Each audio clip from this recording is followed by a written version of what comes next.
नमस्कारम। चैतन्य योगपीठ द्वारा चलाए जा रहे योगिक क्रियाओं के अभ्यासों की श्रृंखला में फिर से आपका स्वागत है।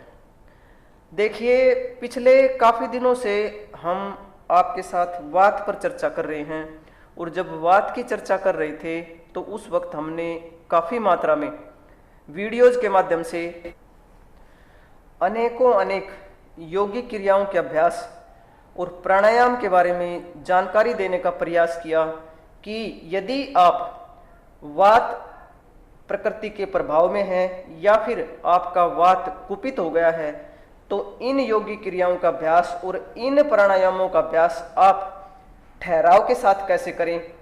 तो ये तो योगिक क्रियाओं का अभ्यास हमने बताया आपको, प्राणायाम आपको बताए, लेकिन अब हम चाहते हैं कि आप वात के संबंध में पूरी जानकारी लें। तो अब हमने ये वातनामा के नाम से एक वात का कंप्लीट संविधान आपके समक्ष रखने का प्रयास किया है ताकि आप वात के बारे में अच्छे से जान लें, क्योंकि आप वात की अगर संपूर्ण जानकारी नहीं लेंगे तो आप अपने जीवन में अपनी सेहत को, अपने स्वास्थ्य को बरकरार नहीं रख पाएंगे। इसलिए सबसे पहले आप वात के बारे में संपूर्ण जानकारी लें, क्योंकि वात की जो श्रृंखला है वो बहुत लंबी है। वात पित्त कफ की जब बात करते हैं तो वात सबसे पहले आता है, क्योंकि वात में पंच महाभूत भी हम काउंट करते हैं और उसके बाद में इस वात के 5 और उपनाम भी हैं।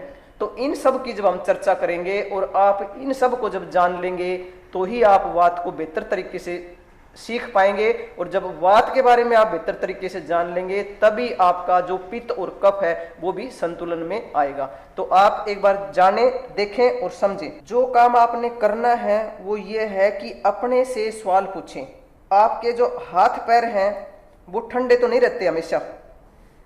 फिर अपने वजन पर गौर करें, यदि वजन नहीं बढ़ता तो उसको देखें, या फिर आपको हमेशा भूख लगती है, या फिर आपकी आदतों में असंगतता है, या आप हमेशा उड़े उड़े बिखरे बिखरे महसूस करते हैं, आपका पाचन अक्सर अनियमित रहता है, कभी कभी आपको नींद न आने की समस्या उत्पन्न हो जाती है, कभी कभी कब्ज से भी आप पीड़ित हो जाते हैं, और आप विचारों में सामंजस्य न बिठा पाने की बीमारी से ग्रसित रहते हैं, हर काम आप जल्दी जल्दी में करते हैं, तेजी से चलना, तेजी से बात करना।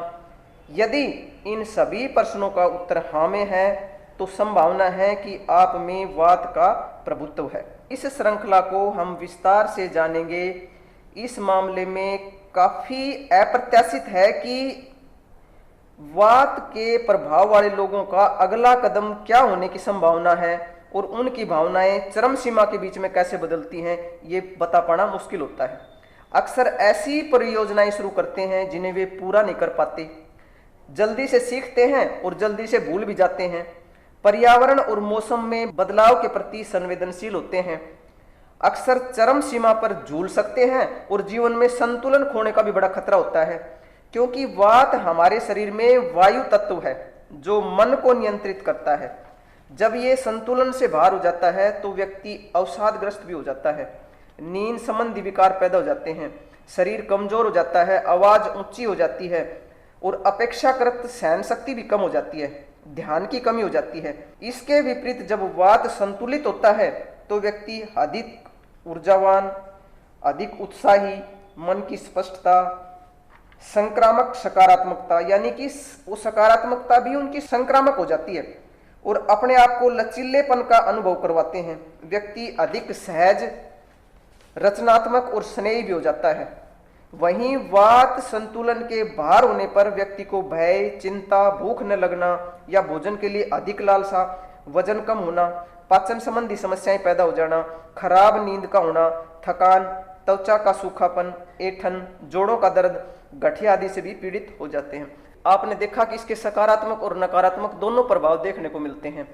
तो उदाहरण के लिए यदि आप देखेंगे कि आप संत महात्माओं को देखेंगे, सन्यासियों को देखेंगे ना, तो वो एक जगह नहीं रुकते, वो चलायमान रहते हैं। वो आज यहाँ तो कल वहां। क्यों? क्योंकि यदि वो एक जगह ठहरेंगे तो उनका विकास रुक जाएगा। जो कुछ ज्ञान है वो खुद भी वो ज्ञान ग्रहण करते हैं, चेतना का स्तर ऊंचा उठाते हैं, दूसरों की चेतना के स्तर को भी ऊंचा उठाने का प्रयास करते हैं, तो वो चलायमान रहते हैं। ये उनका सात्विक भाव होता है।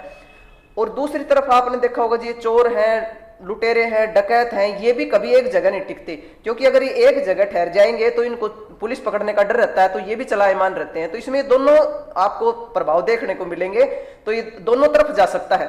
तो अब इसको हम आयुर्वेद के अनुसार यदि देखें तो वात, पित्त और कफ को समझकर ही आप अपने इस शरीर को आप अच्छे से मैनेज कर सकते हैं। जब वात, पित्त और कफ की चर्चा कर रहे हैं तो हमें इन 5 प्राकृतिक तत्व, जिन्हें हम 5 महाभूत भी कहते हैं, इन 5 तत्वों का भी जिक्र करना बहुत महत्वपूर्ण है। ये 5 तत्व ब्रह्मांड में भी हैं और हमारे मन एवं शरीर में भी मौजूद हैं। जैसे कहा भी गया है कि यथा पिंडे तथा ब्रह्मांडे, यानी कि जो चीज इस ब्रह्मांड में है वही सब हमारे भीतर भी देखने को मिलती है।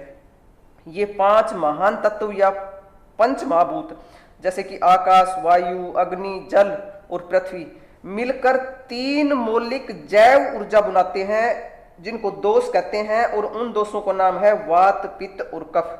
ये मौलिक ऊर्जाएं हमारे सभी जीवन कार्यों, व्यक्तित्व, शारीरिक आकार, पाचन से लेकर विचारों और भावनाओं, हर चीज को प्रभावित करते हैं। चूंकि हमारी चर्चा का विषय वात का है तो हम वात दोष की बात करेंगे। वात दोष मुख्य रूप से गति को नियंत्रित करता है और तीनों दोषों में से यह प्रेरक दोष माना गया है। यह प्राण शक्ति के पीछे का संचालन सिद्धांत है।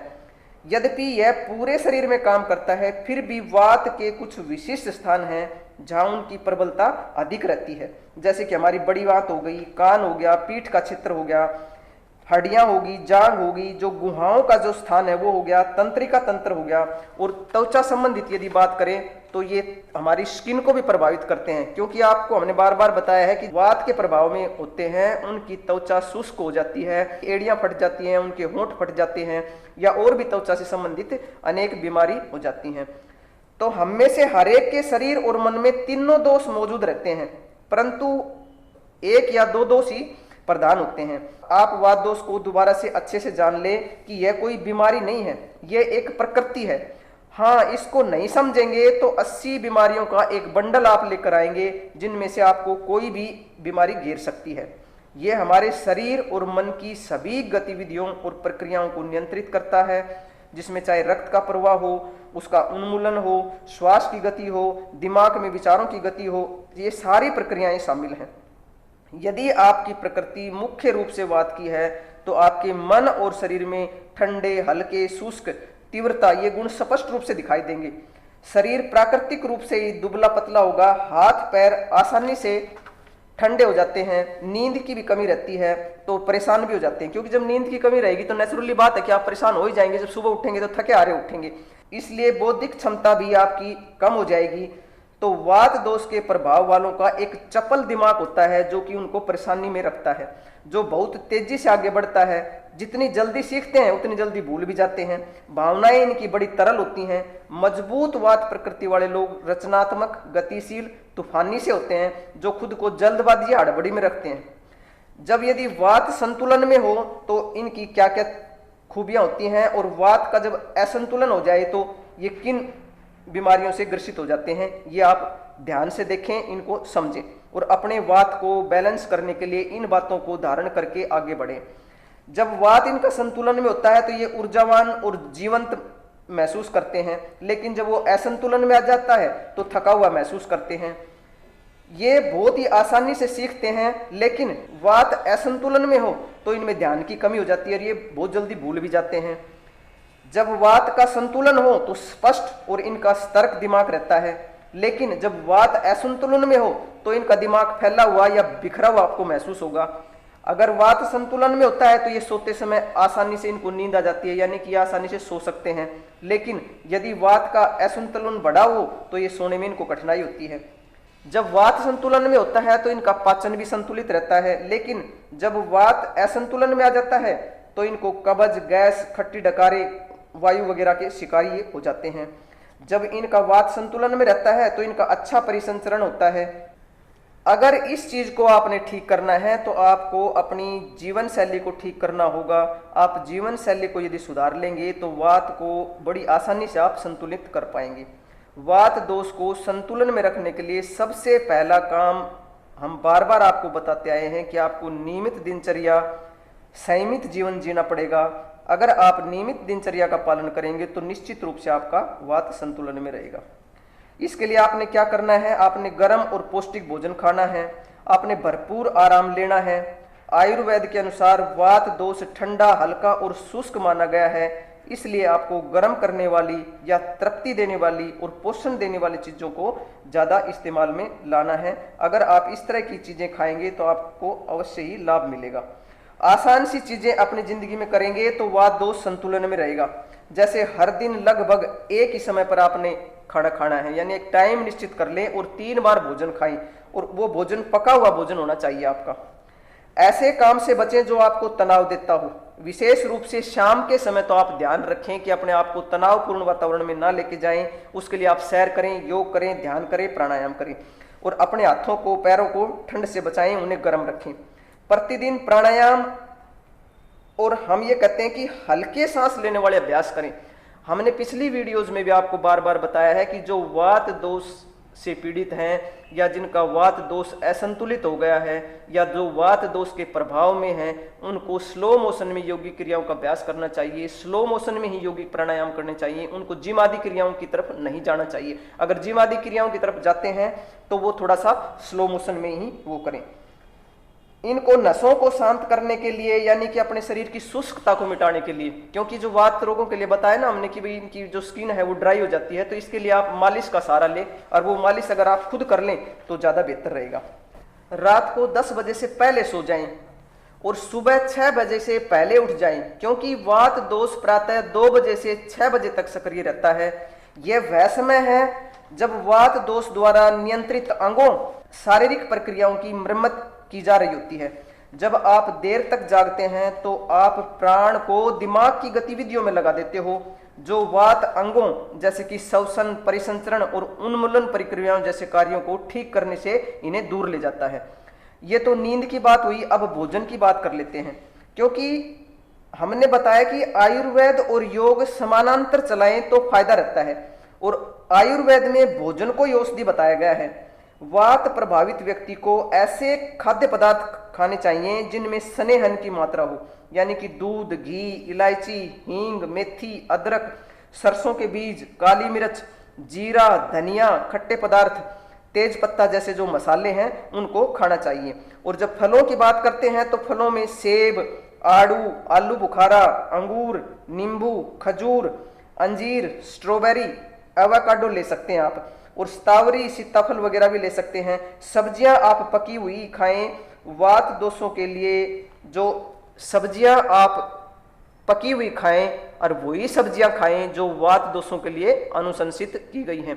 कच्ची सब्जियां खाने से बचें, सलाद आदि खाने से बचें। प्रत्येक दिन एक ही समय में 3 भोजन खाने का लक्ष्य रखें, यानी कि जो आप भोजन खाते हैं दिन में 3 बार जो आपने भोजन खाने का लक्ष्य रखा है उसका एक समय निर्धारित कर लें, और जो समय निर्धारित किया है उसी समय पर आप रोज भोजन करें। भोजन छोड़ने की कोशिश कभी ना करें, व्रत आदि से बचें। जो अगर आप भोजन छोड़ने की कोशिश करेंगे तो जो आपकी वात की नाजुक पाचक अग्नि है उसको वो बाधित कर सकता है। आप अधिक खाने से भी बचें और कम खाने से भी आपको बचना चाहिए। और यहाँ एक और आपको विशेष चीज बताने का प्रयास कर रहे हैं कि आपको यदि आपके आसपास कोई जैविक रूप से उगाए गए खाद्य पदार्थ मिल जाएं तो उनको अहमियत दें, उन चीजों को अपने भोजन में शामिल करें। कुछ चीजों का आप परहेज भी कर लें। जब परहेज की बात आती है तो सब्जियों सहित, यानी सब्जियों को भी देख लें कि भाई कौन सी सब्जी आपको खाने में दिक्कत महसूस करती है, कि आप खाने के बाद में पेट फूल जाता है या कोई गैस बनती है, तो उन सब्जियों को भी अवॉइड करें। और ऐसे खाद्य पदार्थों से आपको बिल्कुल बचना चाहिए जिन्हें पचाना मुश्किल हो, जिनसे पेट फूल जाता है, जो पेट फूलने का कारण बनते हों, जैसे कि काला चना हो गया, चना हो गया, जौ हो गया, ब्लैकबेरी, शहद, सांप लौकी, बाजरा, राई, सूखा नाश्ता, सूखा गोश्त। और वात लोगों को तो कच्चे सलाद से भी परहेज करने की जरूरत है। जैसे कि मैंने पहले बताया कि बहुत ही सोच समझ कर आप कच्चा सलाद खाएं। बहुत ही ज्यादा मन कर रहा है तो आप बहुत थोड़ी मात्रा में उस सलाद को लें, लेकिन वो आप कभी कभी लें। चिंता और परिश्रम ज्यादा आपको नहीं करनी चाहिए, और मेहनत करने वाली गतिविधियों से भी आपको बचना चाहिए। तो ये तो वात के बारे में हमने आपको संपूर्ण जानकारी देने का प्रयास किया। लेकिन यदि हम जब वात की बात कर रहे हैं तो वात में उसके जो उपदोष हैं उनकी बात नहीं करेंगे तो ये बात अधूरी रह जाएगी। तो जब वात के उपदोषों की बात करते हैं तो ये 5 प्रकार के होते हैं। नंबर 1 प्राणवायु, नंबर 2 उदान वायु, नंबर 3 समान वायु, नंबर 4 व्यान वायु और नंबर 5 अपान वायु। यद्यपि वात या वायु की जब बात करते हैं तो ये हर जगह घूमता है, और जब इन 5 उपदोषों की बात करते हैं तो इनकी कुछ प्रमुख दिशा होती है जिसमें वे अपने प्राथमिक कार्यों को सुविधाजनक बनाने के लिए प्रवाहित होते हैं। उदाहरण के लिए जो हमारी प्राणवायु है वो नीचे की दिशा में चलती है, और जो उदान वायु है वो ऊपर की दिशा में चलती है। तो जब प्राणवायु की बात करते हैं तो इसका क्षेत्र हमारे सिर में स्थित है। प्राणवायु श्वास, मानसिक प्रक्रियाओं, हृदय के कार्यों, रक्त का परिसंचरण, हमारी दृष्टि और ध्वनि आदि गतिविधियों को नियंत्रित करता है। और जब उदान वायु की बात करते हैं तो ये हमारी छाती जो है वहां पे स्थित होता है, यानी कि ऊपरी छाती उदान वायु का स्थान है, और यह ऊपरी शरीर में ऊपर की ओर गति, ऑक्सीजन और पोषक तत्वों के संचार को नियंत्रित करती है। यह संचार श्वास छोड़ना या प्रयास के पीछे की शक्ति को भी नियंत्रित करना, और यह स्मृति के संरक्षण को भी सक्षम बनाता है। इसके बाद आती है व्यान वायु। यह वात उप प्रकार हृदय क्षेत्र में स्थित होता है और पूरे शरीर में प्रवाहित होता है। यह शरीर के केंद्र से रक्त के माध्यम से सभी आवश्यक पोषक तत्वों, ऑक्सीजन को परिधि की ओर ले जाता है, और पसीना आदि आना और पलकें आदि झपकने जैसी क्रिया है उनको नियंत्रित करता है। अब लेते हैं समान वायु को। समान वायु एक ऐसा उपदोष है जो हमारे जठराग्नि का जो क्षेत्र है उसमें स्थित होता है, और शरीर में पोषक तत्वों के पाचन और अवशोषण को नियंत्रित करता है। जो पाचन एंजाइम है उनका स्त्राव करता है, पित्त और अग्नाशय के जो रस हैं उनको नियंत्रित करता है। यह मस्तिष्क कोशिकाओं के रख रखाव और पोषण के लिए भी बहुत बड़ा जिम्मेदार है। अब आता है अपान वायु। अपान वायु हमारे पैल्विक क्षेत्र में पाया जाता है। ये हमारे मूत्र, पेट फूलना, प्रजनन स्त्राव, मासिक धर्म और प्रसव को नियंत्रित करके शरीर के जितने भी उन्मूलन कार्य हैं उनको नियंत्रित करता है। यानी कि हमारे जो भी प्रजनन तंत्र है, उत्सर्जन तंत्र है, उन सभी में इसका बहुत बड़ा योगदान रहता है। तो ये इसके कुछ उपदोषों के बारे में बात थी। तो हमने पूरा प्रयास किया है कि हम वात दोष के बारे में आपको संपूर्ण जानकारी दें, इसीलिए हमने ये वात का जो संविधान है या वातनामा है आपके लिए बनाया है। आप इसको भली भांति सुन लें, जान लें और अपने शरीर को स्वस्थ बना लें। आज के लिए बस इतना ही। आप सभी के लिए बहुत प्रार्थना, आप सभी का आनंदमय मंगल हो, आप सभी की स्वास्थ्य मुक्ति हो, आप सभी स्वस्थ रह सकें और हमारी आने वाली संतानें भी स्वस्थ रह सकें, शुद्ध प्राणवायु में सांस ले सकें। इसी बात के लिए हम निरंतरता के साथ प्रयासरत हैं, और जब तक इस धरती पर रहेंगे इन पुण्य कार्यों के लिए निरंतरता से, प्रतिबद्धता से आपसे मिलते रहेंगे।